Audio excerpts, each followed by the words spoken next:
es que vivimos una vida muy antinatural. O sea, nuestra genética, nuestro cuerpo y nuestra mente está hecha para un estilo de vida y ahora la sociedad occidental es que vivimos súper lejos de ese estilo de vida. Hay una serie de rasgos de personalidad que llevan con mucha facilidad al burnout y yo creo que los tenía todos y que a veces incluso empalmabas una guardia con una jornada laboral y luego otra guardia y locuras así. Pues ese nivel de estrés tan alto me fue desgastando y me fue afectando física y emocionalmente, ¿vale? Y esto es una gran clave del burnout, que es que el burnout es el efecto del estrés excesivo laboral, que ese estrés te empieza a afectar a nivel de salud. Entiendo muy bien cuando la gente, por no quedarse sola, no consigue ser auténtica, porque la soledad te genera una sensación como de alarma. La gente le pasa mucho pues que de repente tiene problemas de piel, muchísimos problemas intestinales, eso es súper frecuente, digestiones pesadas o gente que empieza a tener mucha diarrea, ir al baño mucho más, problemas de repente autoinmunes que se activan, problemas de tiroides, bueno, por supuesto problemas de hipertensión y este tipo de cosas. De hecho, una persona que yo tengo un programa que ayuda a la gente a salir del burnout online y hace poco una de las personas que se apuntó porque había tenido un infarto de corazón por el exceso de estrés que tenía, ¿no? O sea, que te puede llevar incluso a la muerte. ¿Qué tal, Carlos? ¿Cómo estás? Hola, encantado, Juan, de estar aquí, de compartir este rato contigo y de aportar todo lo que se pueda a tu comunidad y a tus oyentes. Pues bueno, muchas gracias por estar aquí en Sin Límites. Lo primero de todo, preséntate, Carlos. Pues yo soy psiquiatra, es decir, soy médico especialista en salud mental, en la mente, y me gusta decir que como psiquiatra, pues no lo resuelvo todo con pastillas, que a veces es lo que se nos echa en cara a los psiquiatras, sino que siempre busco abordar los problemas de una manera integral, teniendo en cuenta lo mental, lo corporal y también lo espiritual. Y como psiquiatra, pues me dedico sobre todo al burnout laboral, al exceso de estrés laboral, que pues es uno de los grandes problemas que tiene nuestra sociedad hoy en día. Es un problema que yo mismo viví hace unos años de forma bastante potente, que luego si no te puedo contar un poco mi historia con el burnout, porque fue bastante duro. Y a partir de ahí, pues empecé a ayudar a otras personas a salir del burnout y luego también a nivel un poco de decisión personal y huyendo del estrés y de la vida de la ciudad, pues hice un cambio de radical de vida hace un poco más de 2 años y me fui de Madrid a un valle en los Pirineos a vivir, en concreto al valle de Benasque, que es de donde te estoy hablando ahora. Y aquí también pues mi vida ha cambiado mucho y estoy mucho más en contacto con la naturaleza y con un estilo de vida más sano. Y bueno, dentro de mi presentación también algo que digo siempre es que todos los días envío un email a mi comunidad, un email muy breve, como de unos 3 minutos para gente estresada, en el que voy divulgando sobre el tema del estrés en la vida occidental, del burnout, voy dando herramientas, historias inspiradoras que ayudan a la gente. Y nada, invito desde ya a los que quieran a suscribirse, es totalmente gratis y se pueden apuntar en carlosdenalmor.com, ahí pues se pueden suscribir. Y además, al apuntarse les regalo un test de burnout para ver cómo se sienten a nivel de estrés laboral y que puedan tener una valoración así inicial. Cuéntame un poco cómo fue esa experiencia, ¿no?, de vida en la que tú sentías pues ese estrés. ¿Qué pasó ahí? Genial. Pues mira, de hecho, además, así si quieres aprovecho y contamos qué es el burnout exactamente, porque mucha gente ha escuchado el nombre, pero no sabe exactamente lo que es. Y mira, puedo contar mi historia y lo unimos con los síntomas, ¿vale? Que bueno, para que la gente se ubique, el burnout es un problema de salud que además está en la clasificación internacional de las enfermedades de la Organización Mundial de la Salud, ¿vale? O sea que no es una cosilla que te pasa, es que está en esa clasificación y de hecho cada vez la OMS, la Organización Mundial de la Salud, le da más importancia. Y a mí lo que me sucedió es que, bueno, realmente yo he tenido 2 crisis de burnout grandes, ¿vale? Una era cuando trabajaba en Madrid, en un gran hospital, en la sanidad pública, Y entonces el exceso de trabajo, de pacientes, el agobio, la falta de recursos y todo el tema de las guardias que hacemos los médicos, ¿no? De 24 horas sin dormir, trabajando todo el rato y que a veces incluso empalmabas una guardia con una jornada laboral y luego otra guardia y locuras así. Pues ese nivel de estrés tan alto me fue desgastando y me fue afectando física y emocionalmente, ¿vale? Y esto es una gran clave del burnout, que es que el burnout es el efecto del estrés excesivo laboral, que ese estrés te empieza a afectar a nivel de salud, ¿vale? No es que estés un poco nervioso, sino que te empieza a afectar de muchas maneras. ¿Y de qué maneras? Bueno, eso fue mi primera etapa de burnout. Luego tuve otra cuando salí de la sanidad pública y empecé a emprender por mi cuenta y me monté mi consulta pues ahí en el centro de Madrid y tal. Que ahí lo que viví fue el caos de las responsabilidades del autónomo, pues de repente tener que gestionar todo tú, tus pacientes, anuncios, conseguir clientes, gestionar impuestos, bueno, ¿no? Todo ese caos, pues al final se me vino muy encima y ahí tuve, de hecho, mi peor crisis de burnout fue en esa segunda etapa. Y yo ahí, ¿qué sentía? Pues sentía muchísimo agotamiento, ¿vale? Que esto es como el primer bloque de los síntomas de burnout, es el agotamiento. Entonces, sientes que cada vez te cuesta más levantarte de la cama por la mañana, ¿vale? Y que te va a costar más enfrentarte a tus responsabilidades, ya sea de trabajo como responsabilidades de la vida diaria, ¿no? Pues si tienes hijos, si tienes familias, otras responsabilidades, eso también te va a resultar agotador. Y ese agotamiento de tu cuerpo, que es fruto de tanto estrés, según va avanzando, van apareciendo otros problemas de salud, ¿vale? Porque al final es como que tu cuerpo se va desgastando. Y yo, por ejemplo, en esa época, la segunda crisis que fue la más grave, tuve una hernia lumbar, que de repente me apareció de la nada, así porque sí. Y son síntomas típicos que pueden acompañar al burnout, ¿vale? A mí me vino esta hernia que me dejó sin poder andar durante un mes, o sea que fue bastante horrible. Y además a mí me gusta pues mucho la montaña y tal, y la naturaleza, y pues me tuve que quedar encerrado en casa. Y, y yo he visto muchos tipos de problemas de salud que vienen con el burnout, ¿vale? Son muy típicos los problemas que llamamos musculoesqueléticos, ¿vale? En medicina, como esta hernia o como contracturas, cosas de esas, o lesiones deportivas que de repente se hacen mucho más frecuentes, no sabes por qué.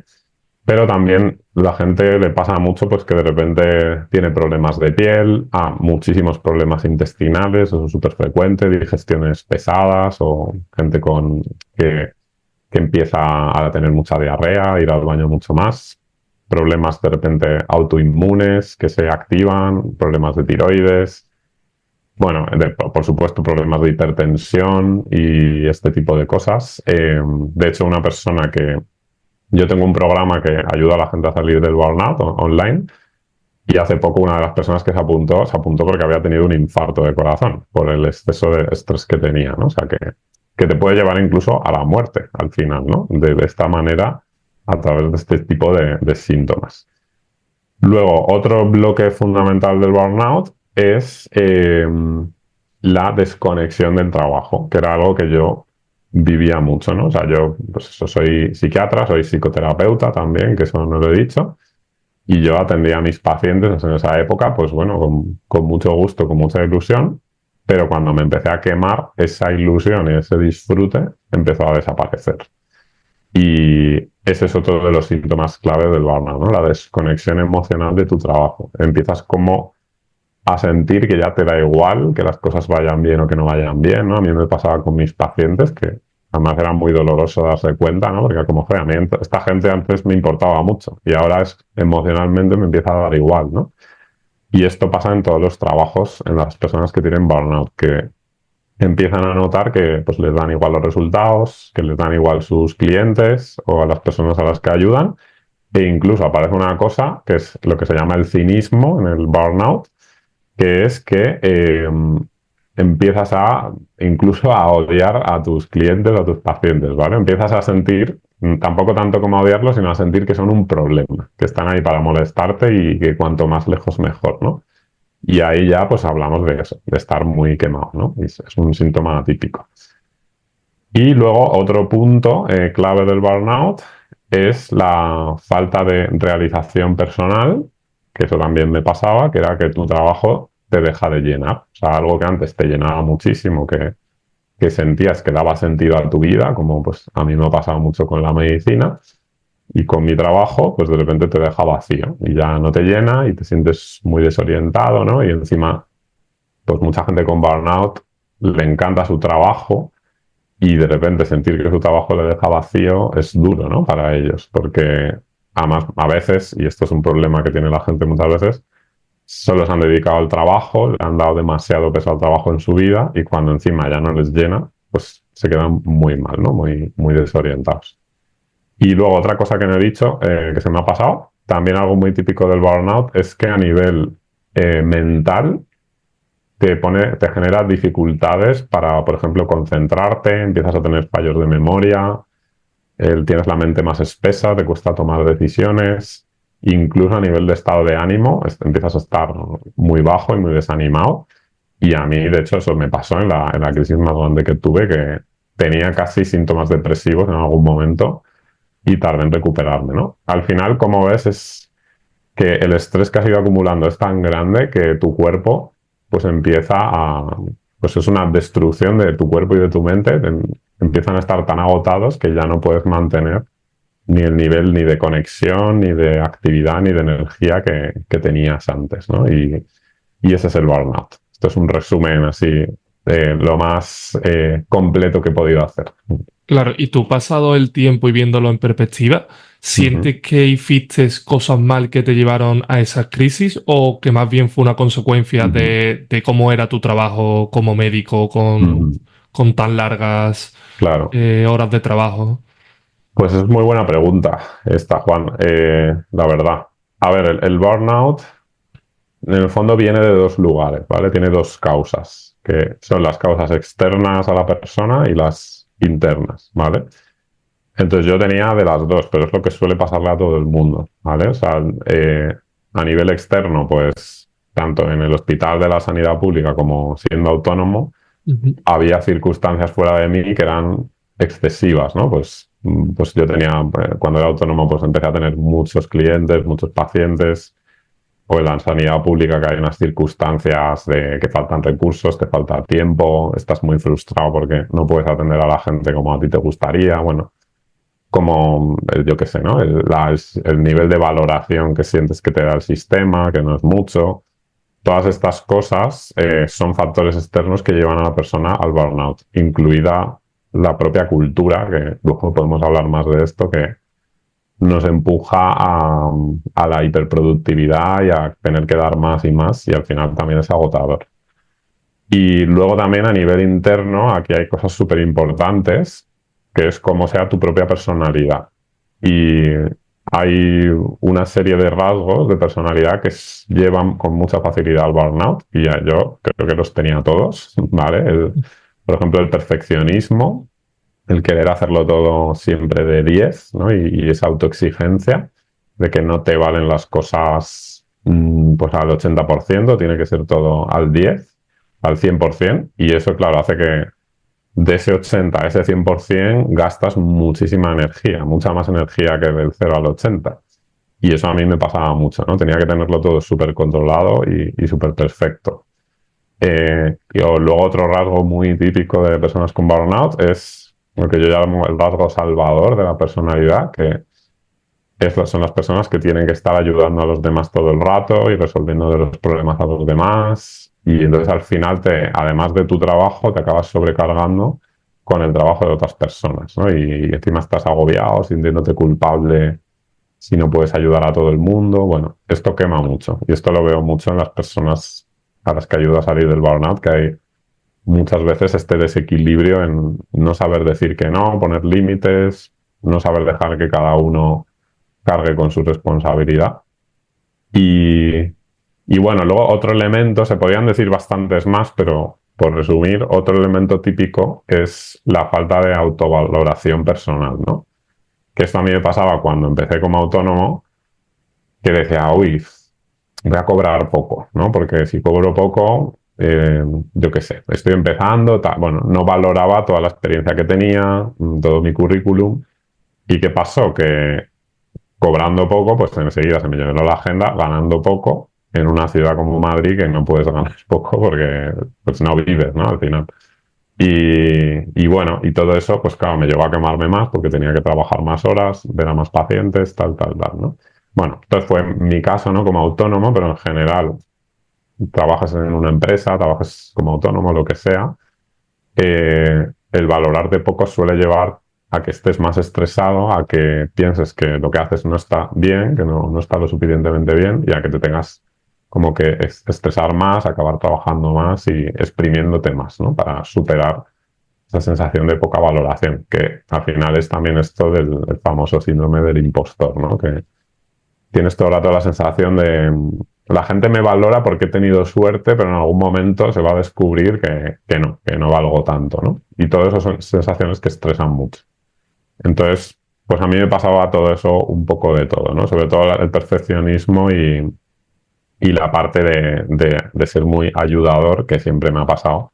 Y es algo que he tenido que trabajar mucho para poder estar más en equilibrio. ¿Y por qué te fuiste a vivir solo allí a la sierra? Pues por dos motivos, ¿vale? Fundamentalmente. Uno era que yo cuando me vine aquí a estos valles tan bonitos, yo ya había superado el burnout, ¿vale? O sea, tampoco es que estuviera quemado y necesitara irme. Era más que ya había superado ese burnout, había pasado la pandemia y yo sentía que en Madrid pues no estaba bien, o sea, que no me daba lo que yo necesitaba. Y después de todo lo que había vivido, también decía, Carlos, la vida es muy corta y si tú no estás bien aquí, te tienes que ir y tienes que probar en otros sitios, ¿sabes? Porque, pues mira, para volver siempre va a haber tiempo, pero no sé, la vida no va a volver, ¿no? O sea, venía un poco más de ahí. Y yo lo que buscaba era más contacto con la naturaleza. A mí me ha gustado mucho la montaña desde siempre, o sea, en la montaña y haciendo rutas de montaña es donde he vivido, yo creo, las experiencias más bonitas, ¿no? de mi vida. Y en Madrid, pues hombre, tenemos una sierra bonita y que no está nada mal, la verdad, pero pues me quedaba corta, ¿no? Y además que al final no te daba tiempo a ir porque pues la vida de la ciudad es que te arrastra. Y yo dije, mira, yo quiero irme a vivir a la montaña y salir de mi casa y tener una montaña al lado y explotar esto de verdad y disfrutarlo. Y luego también otra cosa que me pasaba es que en Madrid sentía como que la vida me arrastraba, ¿no? O sea, yo tenía a lo mejor ideas o proyectos que quería hacer, ¿no? Por ejemplo, quería crear un canal de YouTube, ¿no? Pues es algo que me hacía ilusión. Y pasaba un año, pasaba otro año y no lo hacía nunca. ¿Por qué? Porque pues ya tienes todos los compromisos de ahí de toda la vida, todos los amigos, toda la familia y toda la manera un poco de vivir de la ciudad, de trabajar, de que tienes siempre millones de planes. Y yo era como que decía, es que aquí no sé, necesito irme y tener como mi espacio, mi aire y un poco como recomenzar en otro sitio. Estos son cosas, como ves, pues muy personales, ¿no? Por eso yo nunca digo a la gente, no, para salir del burnout y del estrés te tienes que ir a la montaña. No es realista. O sea, hay gente que en la ciudad está bien, lo único que tienen que hacer son cambios de otro tipo, pero en su vida real, ¿no? O en su vida normal. Yo tomé esta decisión pues más desde un plano personal y vital de que quería cambiar de vida y experimentar otras cosas. Y bueno, pues obviamente el vivir aquí me ha dado mucho, ¿no? Desde un ambiente de vida pues mucho más natural y un cambio a nivel de planes diarios, ¿vale? Porque yo antes en Madrid pues salía de trabajar y ¿qué hacías? Pues te ibas a tomar una cerveza con los amigos o cosas culturales, que está bien, pero aquí pues no tengo eso de esa manera y mi plan pues es ir a andar, ir a la montaña, ahora ir a recoger setas, ir a hacer alpinismo, ir a escalar, bueno, pues cosas mucho más sanas, más naturales que a mí me llenan más, ¿no? Pero bueno, también es un tema un poco personal. Y luego también vivir aquí me ha dado mucho espacio mental, o sea, me ha bajado mucho el nivel de ruido mental. Y eso también es lo que me ha permitido desarrollar todo este proyecto en torno al burnout, que ha ido creciendo mucho, la verdad. O sea, el tiempo que llevo ha crecido mucho y estoy ayudando a mucha gente con esto. Y en Madrid, pues es que no lo habría podido hacer, ¿no? Porque habría tenido que seguir con mis rutinas de siempre. Claro, porque tú, bueno, cualquier persona que se vaya de la ciudad a la naturaleza, lo que habrás ganado es silencio, ¿no? Que has aprendido del silencio y Total. sobre todo qué cambio mental has experimentado con ese cambio de hábitos y de estilo de vida. Ujú. Pues bueno, el silencio es clave. Fíjate, yo siempre me ha traído mucho el silencio y de hecho llevo haciendo retiros de silencio. El primero que hice con 17 años, ¿vale? Y prácticamente todos los años he hecho, ¿no? Y el silencio a mí es lo que me ha dado, o sea, el silencio en este día a día, ¿no? Aquí me ha dado, pues eso, mucho, lo decía antes, ¿no? Mucho espacio mental, mucha capacidad de conectar contigo y entender qué es lo que deseas, qué es lo que no deseas, bueno, qué es lo que te está doliendo, porque también hay veces que hay sensaciones dolorosas, ¿no? Pero no estar huyendo de eso, porque, claro, para mí en Madrid era muy fácil huir de eso, ¿no? Porque al final pues, siempre tenías algo que te ayudara a escapar.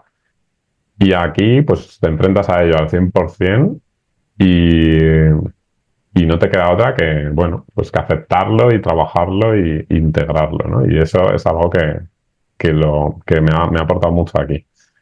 De hecho, por ejemplo, a nivel de este proyecto para el burnout, pues ha habido momentos que para mí han sido, bueno, que me daban mucho miedo, ¿no? Pues por ejemplo, voy mucho a podcast, ¿no? Como este, pero el primer podcast al que fui estaba cagado, ¿sabes? Porque era como, joder, a mí, que a quién le va a interesar lo que yo cuento, tal, ¿no? No sé, ese tipo de cosas, el estar aquí en un entorno más tranquilo me ha ayudado como a enfocarlo mejor y a superarlo, ¿no? Y a lanzarme a ello.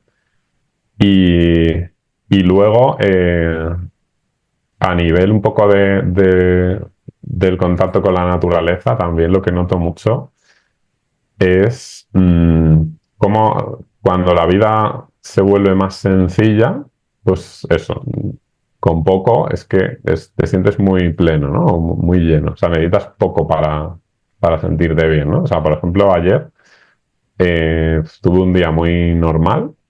Bueno, es que el martes justo entregué mi libro, mi primer libro, y entonces, bueno, llevaba toda la semana ahí, pues, con el tema del libro, trabajando bastante. Y entonces ayer me di un día así más tranquilo. Y, y fue un día muy sencillo. Llovía bastante, pero bueno, así me fui a ver si encontraba, si recogía setas. Fui al pueblo a ver a algunas personas, tal. Y yo dije, joder, es que en Madrid había estado para arriba y para abajo con el tráfico. A lo mejor habría hecho algo más cultural, que es verdad que está guay, pero no sé, es que era como con la sencillez de estar en contacto con la naturaleza, de coger algo de la naturaleza que te alimenta y, y de esa tranquilidad y de estar ahí con mi chimenea tranquilamente por la tarde, es que no necesito más, ¿no? No sé. O sea, te vuelves como más capaz de conectar con las cosas sencillas, ¿no? Y que te llenen. Claro, porque eso te iba a preguntar también, ¿tu alimentación cómo es? También para tener una mayor salud Ujú. mental. Pues yo como Eh, yo en general bueno, yo hago ayuno intermitente, entonces normalmente hago 2 comidas al día, comida y cena, porque me funciona mejor. Hay gente que dice que es mejor no cenar, pero a mí me funciona mejor al revés. Y entonces las mañanas, de hecho, suelo estar con mucha energía. Yo creo que en parte gracias al ayuno. Y incluso me voy a la montaña y hago rutas de 8 horas o de 10 horas en ayunas. Y sin ningún problema. O sea, funciona muy bien. Y luego, a nivel de comer, pues siempre lo que yo hago es comer, lo que tengo en mente es comer mucho vegetal y proteínas. Y tengo aquí la suerte, claro, de que la carne, pues es carne de aquí del valle, ¿no? De lo que yo digo de las vacas felices del valle, que, bueno, pues se nota, claro, la calidad de la carne, que el tipo de tratamiento que ha tenido. Y entonces, bueno, suelo comer carne de aquí a nivel de proteína. Pescado es el problema que tenemos, que no es tan fácil, pero bueno, sí que hay una pescadería y tal, y luego muchas veces yo congelo pescado. Intento comerlo 2 veces a la semana, como otra fuente de proteínas.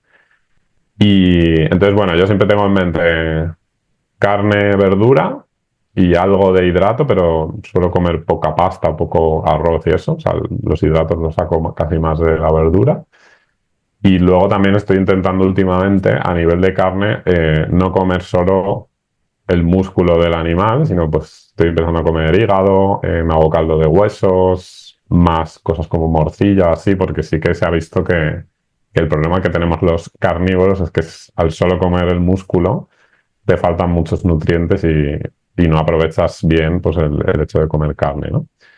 Y bueno, eso sería así un poco por encima, ¿no? Mucha fruta. Aquí también, bueno, eso pasa en todos lados, ¿no? Pero que se nota mucho la temporada en la que estás. Que aquí en la temporada de verano y ahora otoño hay muchos productos de aquí autóctonos del valle, ¿no? De los huertos del valle y tal. Y eso, pues claro, es una gozada también. Así que bueno, eso sería así un poco el resumen. Pero vamos, no sé si me quieres preguntar algo más específico. Me No, sí, encanta, totalmente. sobre todo es cómo la alimentación nos puede llegar a afectar en nuestra salud mental. Total. Bueno, totalmente. Sí, sí. Yo, esto en las personas a las que ayudo a salir del burnout, que ya te he dicho que yo hago un enfoque integral y una de las cosas que trabajamos es la alimentación. Otra muy clave es el tema del deporte y el sueño también, ¿no? Pues como los pilares de la salud física, eso lo trabajamos mucho. Eh, y hay gente que me ha dicho, cuando yo he estado trabajando con ellos, que solo con esos cambios ya pues han pasado del 0 a 50, ¿no? O sea, porque puede ser brutal el efecto que tenga en tu vida. Y, y a nivel de salud mental, yo al menos lo he notado mucho, o sea, según he ido mejorando mi dieta, porque antes, por ejemplo, comía mucho más hidrato o antes desayunaba el típico desayuno de cuando éramos pequeños, ¿sabes? De leche, cereales, tal, todos hidratos y tal. Y yo ya por la mañana me sentía con la mente como atontada y el estómago mal, ¿no? Esto fue hace no demasiado. O sea, a lo mejor esto lo empecé a cambiar hace 4 o 5 años. Y, y cuando empecé, por ejemplo, a hacer ayuno intermitente y a cambiar ese patrón de alimentación, yo lo notaba mucho, sobre todo en el nivel de concentración y de capacidad de foco y como de energía mental, ¿no? Después de las comidas. O sea, antes era comer y decir, vale, ahora voy a estar 2 horas que me voy a sentir como pesado, incluso emocionalmente más bajo, y ahora la verdad es que sin ningún problema, ¿no? O sea, como y incluso cuando como en la hora de la comida tengo que comer bastante cantidad porque entre que hago bastante deporte y solo como 2 veces al día, pero luego puedo trabajar perfectamente, ¿no? Por la tarde, cosa que antes no me pasaba, incluso en que comía menos. Ujú. Y estando solo en esta vida Ujú. que tú has decidido llevar, ¿cómo te influye un poco la influencia social, ¿no? Lo que piensen los Ujú. demás y ese cambio de vida que llevaste. ¿Has conseguido Ujú. desligarte un poco de eso que muchas veces también nos causa un poco de preocupación mental, que es lo que Ya. piensen los demás? Bueno, pues un temazo este. Sí, sí. A ver, yo desde que estoy aquí me he metido, o sea, tengo mucha más soledad en mi vida, ¿vale? Y eso no hay ninguna duda y lo he notado a nivel emocional y pelear con la soledad. Me he peleado mucho con esa sensación de soledad y ahora he aprendido como a aceptarla más y, y luego valoro mucho a mis amigos, a mi familia, o sea que parece que estoy aquí un ermitaño que en medio de la nada, pero que cuando voy a Madrid y veo a mi familia, disfruto un montón con ella. A veces me vienen a ver, o amigos, tal. Luego he ido conociendo a gente aquí también. Eh, pero bueno, es un sentimiento difícil. O sea, yo entiendo muy bien cuando la gente, por no quedarse sola, no consigue ser auténtica, porque la soledad te genera una sensación como de alarma y de necesidad de hacer cambios y de correr y genera mucho miedo. Y en el fondo es algo natural, porque cuando hace, pues eso, 10.000 años, estar solo suponía que te ibas a morir, porque no tenías tribu, ¿no? Entonces, bueno, es algo que yo sé que no, realmente no es sano estar solo, ¿vale? Y es algo que es así. Pero claro, lo que no puede ser es que para no estar solo dejes de vivir la vida que tú quieres o no seas auténtico. Y entonces, curiosamente, desde que me he venido aquí, me he metido mucho más en el mundo pues, online, de las redes sociales, pues, de la exposición, ¿no? Y ahí realmente, claro, te expones mucho más a esa parte del qué dirán, ¿no? Y qué van a pensar, qué van a pensar de mí y tal. Entonces, cuando empecé en ese mundo, sí que me generaba como mucho estrés, ¿no? Porque como, joder, ahora voy a decir esto y si a la gente no le gusta y tal. Pero claro, con el tiempo me empecé a dar cuenta que es que era al revés, o sea, que la clave era que yo tenía que transmitir el mensaje que yo pienso que es el que tengo que transmitir y que si hay gente a la que le molesta, en general es que vas por el buen camino, porque eso quiere decir que estás tocando cosas, ¿no? Que estás moviendo opinión y si a todo el mundo le parece muy bien, pero es como muy plano el mensaje, en general es que no estás diciendo nada que aporte, ¿no? Al mundo. Entonces ahora al revés, hasta a veces digo, se están metiendo un poco conmigo, ¿no? O sea, y eso que, a ver, mi mensaje no es un mensaje muy polémico, ¿no? Yo no voy por ahí, pero bueno, siempre tienes haters, siempre tienes gente que no le gusta lo que dice, por A o por B, y eso es buena señal para mí. Y en este mundo moderno en el que vivimos, en ese estilo de vida que tú decidiste cambiar, ¿qué consecuencias tenemos las personas en nuestra mente al vivir en este estilo de vida moderno? Pues a ver, esto es duro decirlo, pero es que vivimos una vida muy antinatural. O sea, nuestra genética, nuestro cuerpo y nuestra mente está hecha para un estilo de vida y ahora la sociedad occidental es que vivimos súper lejos de ese estilo de vida. Entonces, es que es normal que cada vez haya más problemas de salud mental, es normal que haya más cáncer que nunca en la historia, o sea, porque es que el cuerpo de las personas está reaccionando a una vida antinatural.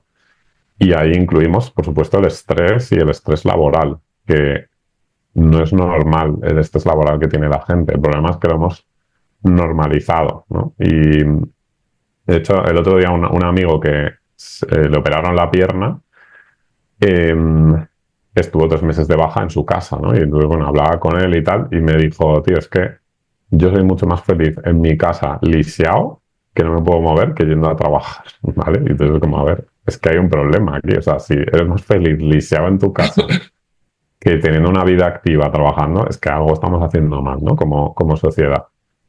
Y eso es un gran problema, que hemos normalizado el estrés, que pensamos que lo normal es pues, ir con la lengua afuera, ir de un lado para otro que no paras, que no puedes conectar, que no puedes disfrutar de las cosas, ni disfrutar del trabajo.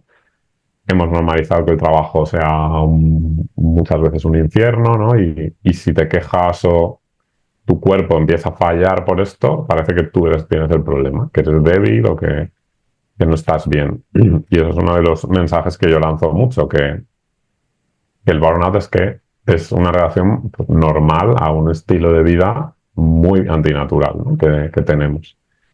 Entonces, además del estrés laboral, pues que está todo relacionado, pues es, por ejemplo, pues el poco contacto que tenemos con la luz solar, ¿no? Pues nuestra especie está hecha para vivir fuera de las casas, no dentro, ¿no? O sea, la casa siempre ha sido el lugar por el que te ibas a dormir, pero normalmente estábamos en contacto con el sol, al aire libre, el movimiento, pues eso, el tema del poco movimiento que tenemos, del tema del poco deporte que se hace. Nuestro trabajo es estar así sentados, ¿no? Pues es que ya todo eso es súper antinatural. El estilo de alimentación, lo que hemos hablado, ¿no? Los ultraprocesados, que por cierto eso no te lo he dicho antes, ¿no? Pero una de las primeras cosas que hice fue eliminar los ultraprocesados todo lo posible y todavía sigo en ello, ¿no? Porque a veces no es fácil. Eh, y bueno, pues todo ese estilo de vida, también el tema del sueño, pues nos hemos acostumbrado a estar viendo una serie antes de dormir y eso machaca mucho la capacidad de descanso del cerebro, aunque la gente no se da mucha cuenta, ¿no? Y dice, no, yo me duermo igual, pero que no te duermes igual, porque es que eso es así, o sea, la luz estimula tu cerebro y el descanso va a ser peor. Bueno, todas estas cosas que vas añadiendo y al final pues nos lleva a una vida que, pues eso, que no es natural y que afecta a nuestra salud por muchos sitios, ¿no? Y uno de los sitios, sin duda, es el burnout, ¿no? Es el exceso de estrés que al final lleva a todo esto que estaba hablando. Claro, y una persona puede cambiar ese estrés laboral siguiendo en el mismo trabajo con la misma rutina laboral. Uh-huh. Pues una de las preguntas que me hace más la gente. Eso el otro día en la newsletter, ¿no? En este email diario que envío, que te decía, que a veces la gente me responde y dialogamos un poco, pues me lo decía una persona, ¿no? Como, oye, yo soy directivo, trabajo en tal empresa, no sé qué, y a veces pienso que si no cambio de trabajo es imposible salir de esto, del estrés que tengo y del burnout que tengo. Entonces, a ver, en mi experiencia, la gente, sobre todo que hace mi programa para el burnout, que tenga que cambiar de trabajo es el 10% de la gente, ¿vale? El 90% cuando hace su trabajo interno, hacen el proceso que yo propongo, ¿no? Y que es todas estas cosas que estamos hablando. Ese trabajo más psicológico a nivel de personalidad, que es muy importante, ¿no? El perfeccionismo, tal. Y otra serie de cambios, realmente la gente es capaz de volver a estar bien con el trabajo de antes. Incluso volver a conectar con su sensación de propósito en el trabajo, de disfrute y todo. Mira, hace poco también es un caso un poco, es curioso, ¿no? Porque era una abogada que ya se había apuntado a las oposiciones de policía, ¿no? Y hizo mi programa y dijo, ya me he desapuntado de las oposiciones, ¿no? Porque me he dado cuenta que realmente lo mío era ser abogada, que para eso estudié esto y tiene sentido con lo que yo quiero en mi vida. Lo que pasa es que se había quemado tanto con el trabajo que ya pensaba, lo que tengo que hacer es irme, ¿no? Entonces, bueno, eso.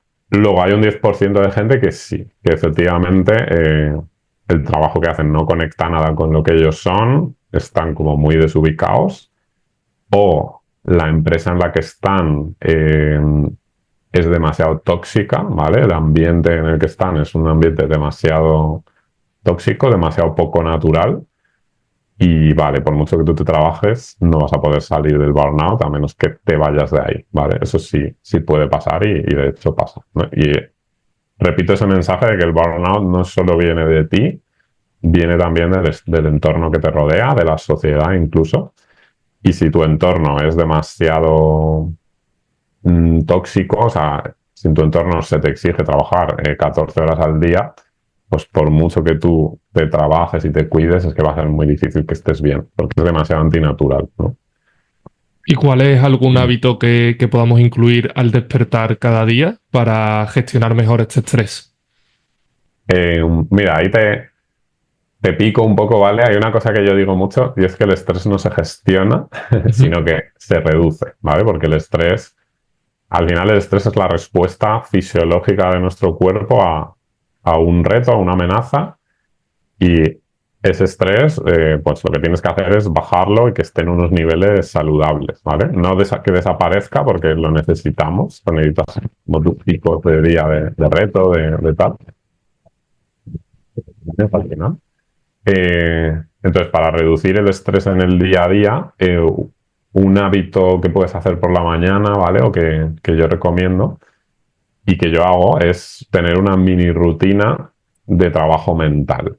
¿Que esto qué es? Pues, a ver, aquí puedes incluir muchas cosas, ¿vale? Pero yo, por ejemplo, una cosa que hago siempre es que cuando me despierto, bueno, salgo a la terraza para que me dé un poco la luz del día y tal, y resetear ahí un poco el reloj biológico.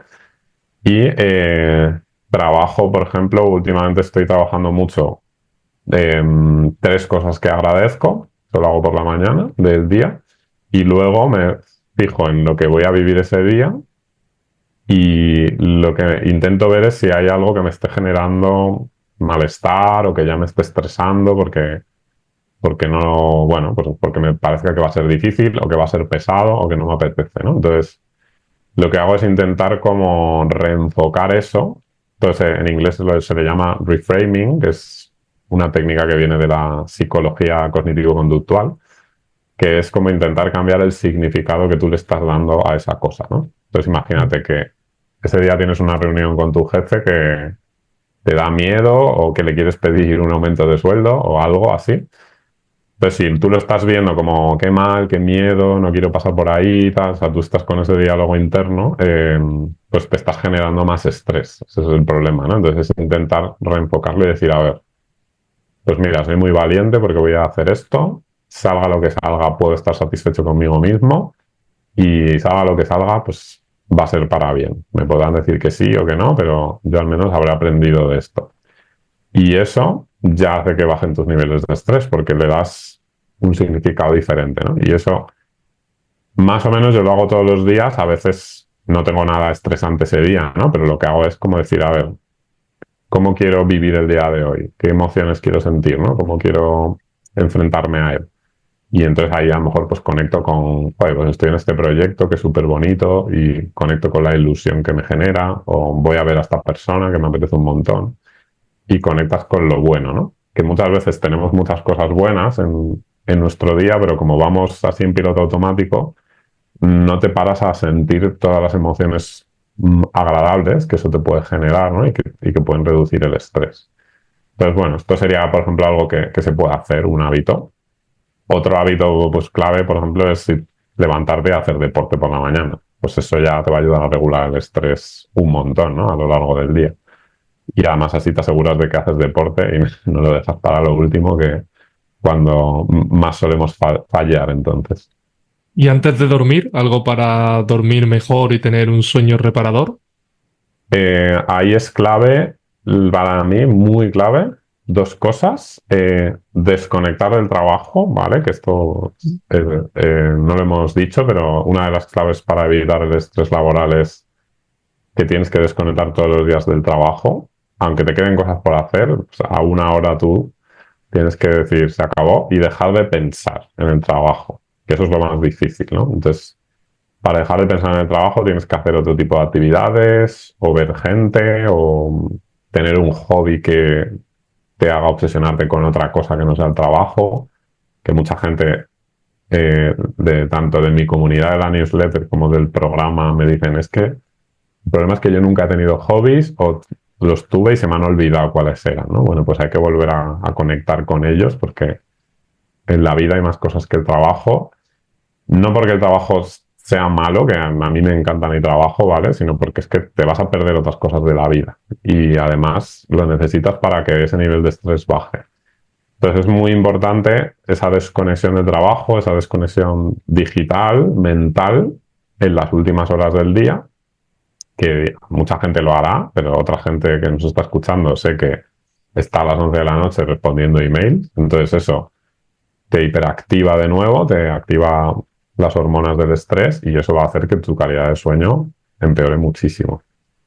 Y luego también la gestión de la luz en las últimas 2 horas de la noche es clave, ¿no? De hecho, bueno, no las tengo aquí, pero bueno, ahora se han puesto de moda unas gafas que bloquean la luz azul, ¿no? Y yo las utilizo. Pero vamos, más que, o sea, las gafas están bien, pero sobre todo lo que tienes que intentar es evitar pantallas y tener una cantidad de luz en tu casa lo más baja posible las 2, 3 horas antes de dormirte. O sea, apagar todas las luces posibles y que la luz artificial ilumine lo justo y generes un ambiente de luz muy tenue y anaranjada, a ser posible, eh, para que tu cerebro vaya recibiendo la señal de ya es de noche, hay poca luz y eso empieza a estimular la melatonina, que es la hormona que lleva al sueño, y entonces vas a descansar mucho mejor, ¿no? Para mí esas son las dos cosas básicas. O sea, evitar cosas que te estimulen y te estresen, que sobre todo pues va a ser el trabajo, y evitar las luces, ¿no? O gestionar las luces para que tengan un tono más bajito. ¿Cómo podemos conocer mejor nuestra mente?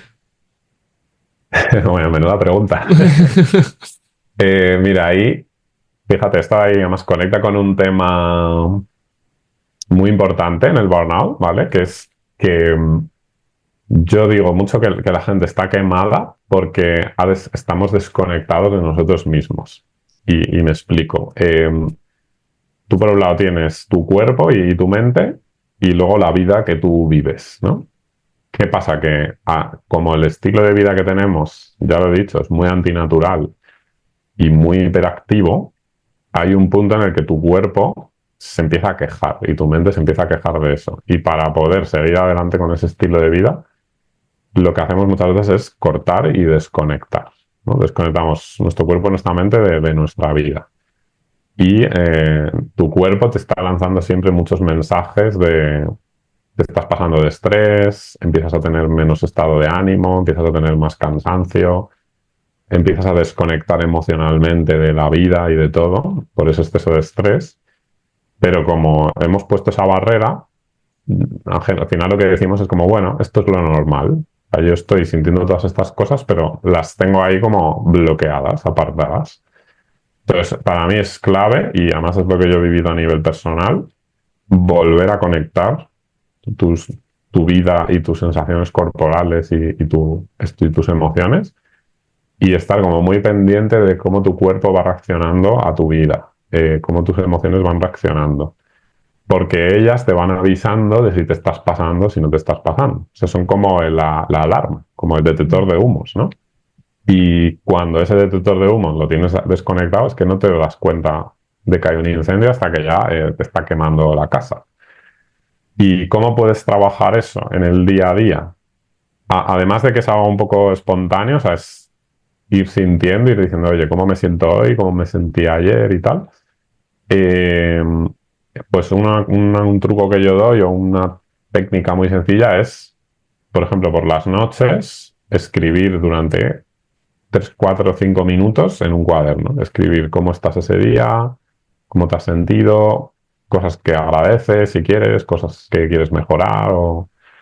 Y eso te ayuda como a conectar con cómo estás, ¿no? Y entonces vas así potenciando esa conexión, que también incluso si me pongo muy más neurobiológico, estamos hablando de la conexión entre la corteza prefrontal y el sistema límbico, que los tenemos desconectadísimos, ¿no? La parte más corporal, emocional y la parte más racional. Y entonces tú vas trabajando que se vuelvan a conectar. Vas trabajando la conexión con tus sensaciones y con quién eres tú. Y, y eso te va a ayudar a que si vives estresado te des cuenta y que por lo tanto puedas poner remedio, ¿no? ¿Qué pasa? Que hay gente que no quiere conectar porque cuando empieza a conectar se empieza a sentir mal. Pero no es por el hecho de conectar, es porque la vida que llevas es que te hace sentir mal, ¿no? Y bueno, cuando tú empiezas a tener esas sensaciones, ahí es mucho más fácil ir haciendo cambios, ir entendiendo qué es lo que te está afectando y qué es lo que no, ¿no? Y esto es algo que, vamos, yo aunque vivo aquí en el valle, hay veces que me paso de trabajo o que te metes en el típico embudo que tienes que empujar, y yo voy escuchando mucho mi cuerpo y voy diciendo, vale, te estás pasando, esta noche has dormido un poco peor, tal, o sea, es que tu cuerpo te habla, ¿no? Te va diciendo por dónde vas y cómo estás y lo que necesitas.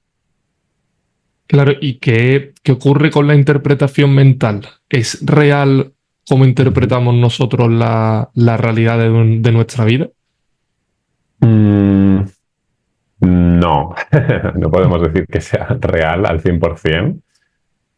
Mira, te diría que de hecho el trabajo de desarrollo personal y de crecimiento psicológico es aprender a que esa interpretación sea cada vez lo más real posible, ¿no? Esa es una de las cosas que hay que mejorar. Mm, entonces, claro, si tú vas avanzando un poco en este camino, pues cada vez creo que vas acertando más, ¿no? O vas entendiendo más, con más acierto lo que tu mente te dice sobre la realidad. Pero claro, muchas veces, claro, yo no diría que es que la mente se equivoca, sino que dentro de las muchas interpretaciones que hay de las cosas, pues tu mente, por defecto, tendemos a pensar en lo más pesimista. ¿Por qué? Porque eso es lo que más nos ayuda a sobrevivir. Si ves las cosas negras, es más fácil que te defiendas de ellas, ¿sabes? Si lo ves todo súper happy, sobre todo en un entorno, hoy no, pero hace 100.000 años que te podía comer cualquier cosa por ahí, pues era bueno ser pesimista para sobrevivir. Y ahora nuestro trabajo, creo que como humanos en un mundo mucho más seguro, es poder vivir más felices, ¿no? Y desactivar un poco esa tendencia pesimista. Pero no pienso que es que se equivoque la mente, sino que de las diferentes opciones de interpretar, elige siempre la más negra. Y tenemos que ayudarla a... Elige un poquito más sensatamente, ¿no? Elige un poco más cosas más positivas, más optimistas, sin volverte temerario, ¿no? O sin volverte un inconsciente, pero hay que equilibrar eso un poco. Como decía antes, ¿no? Esta conversación con el jefe, pues sí, da miedo, es un momento duro, ojalá no tuvieras que pasar por ahí, pero si te centras solo en eso, es que te generas demasiado estrés, ¿no? Pues también tienes que ver la parte positiva de, oye, pues esto es un buen reto, es una buena oportunidad en mi vida para crecer, para salir un poco de mi zona de confort, ¿no? Y si lo ves así, pues te va a ayudar más, ¿no? Y respecto a... se me ha quedado en blanco, o sea, me he quedado en blanco, pero tenía una pregunta buenísima. Además, sí, ya, recapitulo. Okay. ¿Qué trabajo mental tenemos que hacer para conectar con nuestra parte espiritual?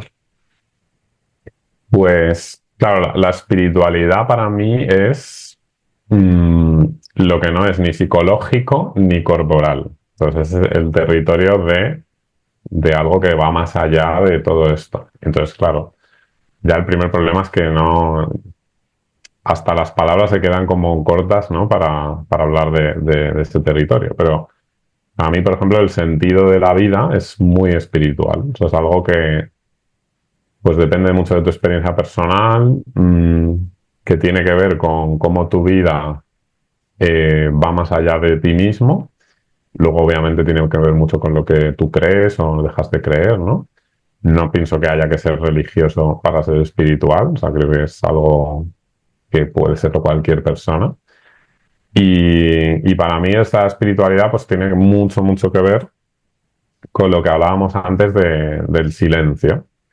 Si no tienes un poco de silencio en tu vida, es que creo que es muy difícil que conectes con lo espiritual, porque precisamente ahí aparece, ¿no? Cuando estás más calmado, en ese silencio, pues empiezas a conectar. Y eso a mí me ha pasado muchísimo aquí en las montañas, en la naturaleza, ¿no? O sea que de hecho cuando me vine aquí estaba en una época que pues no le veía mucho sentido a la vida. Bueno, también había pasado por el burnout, que ya he dicho que te machaca mucho la sensación de sentido y de realización personal. Eh, pero la verdad es que estando aquí, cuando estoy en contacto con la naturaleza, lo que me pasa es que pienso, joder, ¿cómo la gente puede pensar que la vida no tiene sentido, que no hay algo más allá de nosotros mismos? Y es evidente, porque tú te sientes parte de la naturaleza y sientes que hay algo ahí, ¿no? No digo que sea algo pues, que tenga que ser específicamente religioso o creer en Dios o tal, ¿no? Sino simplemente como pues que la vida no es solo el plano físico que vemos, ¿no? A mí me parece, lo tengo como muy claro cuando estoy en contacto con la naturaleza, pero claro, cuando estás en la ciudad y en ese caos, también entiendo que la gente no pueda contactar con eso, porque hay demasiado ruido. Entonces, bueno, yo sobre todo a nivel de temas espirituales, pues para mí es ese silencio, ese pensar en cuál es el sentido de tu vida, qué es lo que la llena, qué es lo que te genera un propósito, qué es lo que tú crees que puedes aportar al mundo. Eh, También algo muy importante es el tema de la autocompasión, que esto es algo que se ha estudiado mucho a nivel de psicología y de neurociencia en los últimos años, que se ha visto que es muy poderoso, y, pero para mí tiene un componente espiritual porque al final la autocompasión, tal y como se entiende hoy en día en psicología, es la capacidad de aceptarte tal y como eres al 100%, ¿no? De amarte tal y como eres al 100%, con tus cosas buenas y tus cosas malas, ¿no? Y a mí me parece que es algo como muy espiritual porque al final, si tú quieres desarrollar la autocompasión, no hay un razonamiento, ¿sabes? No hay un yo soy valioso porque he hecho tal o porque no, es porque sí, ¿sabes? Amarte a ti mismo porque sí. quererte tal y como eres porque sí, o sea, no hay un porqué, ¿no? Y cuando las cosas no tienen un porqué, sino que las tienes que creer o no creerlas, a mí me parece que entras en ese terreno, ¿no? De lo espiritual, de pues yo soy valioso y quiero creerlo y conecto con eso. Y encima, la neurociencia ha demostrado que es algo muy positivo, pero al final lo haces porque sí. O sea, nadie te puede convencer, ¿no? Es más una experiencia interna. Entonces, bueno, pues todas estas cosas para mí se conectan con la espiritualidad también, pues la conexión con el presente, que es fundamental, ¿no? Todo esto son cosas que también trabajo en mi programa con la gente, ya en la parte más al final del programa, primero hay que ir a cosas más básicas, ¿no? Pero bueno, pues por ahí va. ¿Y por qué el silencio nos es al final tan beneficioso para conectar con nosotros mismos y con nuestro yo tan profundo? ¿Por qué de primeras a la mente no le gusta ese silencio, esa quietud? Bueno, esto creo que es muy parecido por lo que he dicho antes de por qué a la gente le cuesta conectar, porque lo que te encuentras de primeras puede ser doloroso, ¿no? O sea, te encuentras que vives demasiado estresado, que estás agotado, que no estás bien de estado de ánimo como podrías estar. Entonces, para nosotros es más fácil decir, paso de esto, ¿sabes? Y sigo adelante. Entonces nos da miedo, yo creo, el silencio por lo que te vas a encontrar ahí, pero es que es la única manera de poder crecer, encontrarte con eso y avanzar. Además de que también cuando encuentras cosas dolorosas, pues es que eso está bonito, ¿no? Porque como que puedes aprender a integrar eso y abrazar eso un poco, ¿no? Nos estamos poniendo ahí muy profundos, pero bueno, es que es así, ¿no? O sea, si tú no abrazas a lo mejor el dolor por esa persona querida que se ha ido de tu vida o por ese trabajo que te fue mal y que no fue como tú quisiste, si lo dejas ahí bloqueado y no contactas con eso, pues te está dando problemas ahí en tu inconsciente y no lo vas a poder solucionar. Cuando haces silencio, bajas un poco y conectas con esas cosas, como que las puedes sanar, las puedes integrar y ya se forman parte de ti y te sirven como para crecer, ¿no? A partir de ahí. Entonces, eso, creo que mucha gente tiene muchas cosas bloqueadas en su vida que las ha dejado ahí y que le están causando problemas porque no se atreven a bajar un poco a resolver esto. ¿Y cuál ha sido tu mayor aprendizaje personal de estas experiencias y estas prácticas de silencio y soledad? Mm, pues mira, yo te diría que mi mayor aprendizaje, que además lo uso mucho con la gente a la que ayudo, es darme cuenta de lo poco que acepto lo que soy, ¿no? Y lo que siento. O sea, como, por ejemplo, con la soledad, que lo hemos hablado antes, yo me he tirado aquí, yo qué sé, un año y medio o más sintiéndome solo y peleándome con esa soledad, ¿no? Como diciendo, no te puedes sentir solo porque no estás solo, porque hay mucha gente que te quiere en el mundo y tal, y entonces aparecía esa sensación y yo lo que hacía era pelearme con ella. ¿Y eso qué hace? Pues te genera un conflicto interno y te hace que no avances, que eso no lo puedas procesar, ¿no? Y hasta que en un momento dado dije, a ver, pues sí, es que estoy más solo aquí de lo que estaba en Madrid y hay temporadas que estoy un mes que no veo pues ya te digo, veo a personas aquí conocidas y tal, pero no veo a mis grandes seres queridos, ¿no? De la vida y obviamente me siento solo o es que es normal. Entonces, hasta que no he aprendido a decir, es que es normal sentir esa soledad, Carlos, ya está, deja que esté ahí y que vaya haciendo su trabajo y entonces cuando haces eso de repente baja mucho la soledad. Porque ya es como que ella dice, vale, ya se ha enterado Carlos, no está peleando conmigo, ya me puedo relajar y entonces todo se integra, ¿no?